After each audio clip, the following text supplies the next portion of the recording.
இயற்கையின் அடிப்படை வண்ணங்கள் எனும் தலைப்பில் நடைபெற்ற தி ஃபர்ஸ்ட் ஸ்கூல் பள்ளி ஆண்டு விழாவானது சிருஷ்டிகே ரேங்க் ஆண்டு விழா நிகழ்ச்சிகளாக நடைபெற்றதுடன் பார்வையாளர்களை வெகுவாக கவர்ந்தது. கோவை கதிர்நாயக்கன் பாளையம் பகுதியில் செயல்பட்டு வரும் தி ஃபர்ஸ்ட் ஸ்கூல் பள்ளியில் ஒவ்வொரு ஆண்டும் நடைபெறும் ஆண்டு விழாவில் பள்ளி மாணவர்களுக்கு வாழ்வியல் மற்றும் இயற்கை அறிவியல் குறித்து தெரிந்து கொள்ளும் விதமாக ஒவ்வொரு தலைப்புகளில் ஆண்டு விழா நிகழ்வு நடைபெற்று வருகிறது. இதன் தொடர்ச்சியாக 2026ஆம் ஆண்டு சிருஷ்டிகே ரங் எனும் இயற்கையின் அடிப்படை வண்ணங்கள் எனும் தலைப்பில் ஆண்டு விழா நடைபெற்றது. பள்ளியின் தாளாளர் பாலபுவனேஸ்வரி மற்றும் நிர்வாக அரங்காவலர் பாலமுகுந்தன் ஆகியோர் தலைமையில் நடைபெற்ற விழாவில் சிறப்பு விருந்தினராக சிந்தனை கவிஞர் கவிதாசன் கலந்து கொண்டு சிறப்புரையாற்றினார்.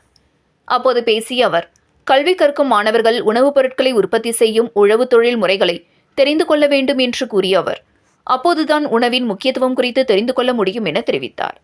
முன்னதாக விழாவில் பள்ளியில் சிறந்து செயல்பட்ட மாணவ மாணவிகளுக்கு பரிசுகள் மற்றும் சான்றிதழ்கள் வழங்கி கௌரவிக்கப்பட்டது. தொடர்ந்து இயற்கையின் அவசியத்தையும் சுற்றுச்சூழல் பாதுகாப்பில் கவனம் செலுத்துவது குறித்து பல்வேறு நிகழ்ச்சிகளை மாணவ மாணவிகள் நடத்தினர். இதில் நிலம், நீர், காற்று, ஆகாயம், பூமி உள்ளிட்ட இயற்கைக்கான வண்ணங்களில் நாடகம் மற்றும் நடன நிகழ்ச்சிகள் நடைபெற்றன.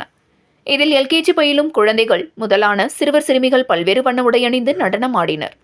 வண்ண ஆடைகள் அணிந்து மாணவ மாணவிகள் நடத்திய இந்த கலை நிகழ்ச்சிகள் பார்வையாளர்களை வெகுவாக கவர்ந்தது.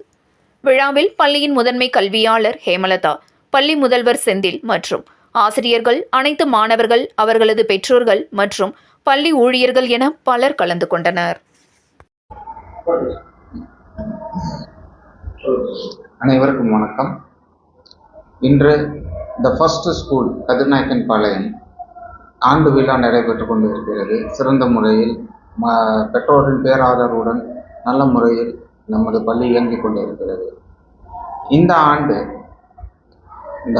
ஆண்டு விழாங்கிறதே எப்படி ஒரு கல்வித்திறனை ஒரு அளவுகால் காட்டுறதுக்காக பரீட்சை இருக்கிறதோ, அதே போல் ஆண்டு விழாங்கிறதும் ஒரு அவங்களுடைய கலைத்திறன்கள், மற்ற திறன்கள் இதை வெளிப்படுத்த ஒரு அருமையான ஒரு நிகழ்வு.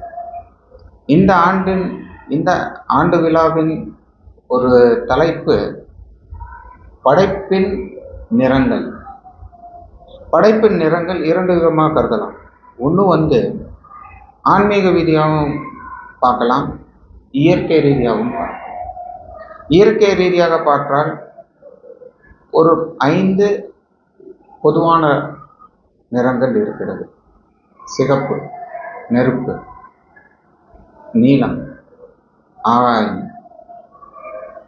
தண்ணீர், வெள்ளை, காற்று, ப்ரௌன் கலர்னு சொல்லுவாங்க, நிலம். ஆன்மீக ரீதியாக பார்த்தால் வெள்ளை சாத்வீகம், சிகப்பு ரஜாசிக், கருப்பு தம்மசிக்கும்பாங்க, ஒரு இருட்டு. இந்த மாதிரி பல விதம். ஸோ இதெல்லாம் குழந்தைங்கள் இது ஒரு தயங்கமாக கொண்டு வந்து இதெல்லாம் பல நிகழ்ச்சிகள் அவங்களுடைய க்ரியேட்டிவிட்டி அதெல்லாம் அவங்களுக்கு இதில் கொண்டு வந்து வெளிப்படுத்துகிறாங்க. இது ஒரு அருமையான நிகழ்ச்சி. நம்ம எல்லாரும் அது கண்டு ரசிக்க, ஒரு மாலை பொழுதில் ஒரு மனசை உருவாக்க, ஒரு ரசிக்க ஒரு அருமையான ஒரு நிகழ்வு. இதில் நமது கலாச்சாரம், நம்மளுடைய பாரத தேசத்தின் பற்று, சுய ஒழுக்கம், மற்ற எல்லா பண்பாடுகள் அதையெல்லாம் பிரதிபலிக்குமாறு பல நிகழ்ச்சிகள் இருக்கின்றன.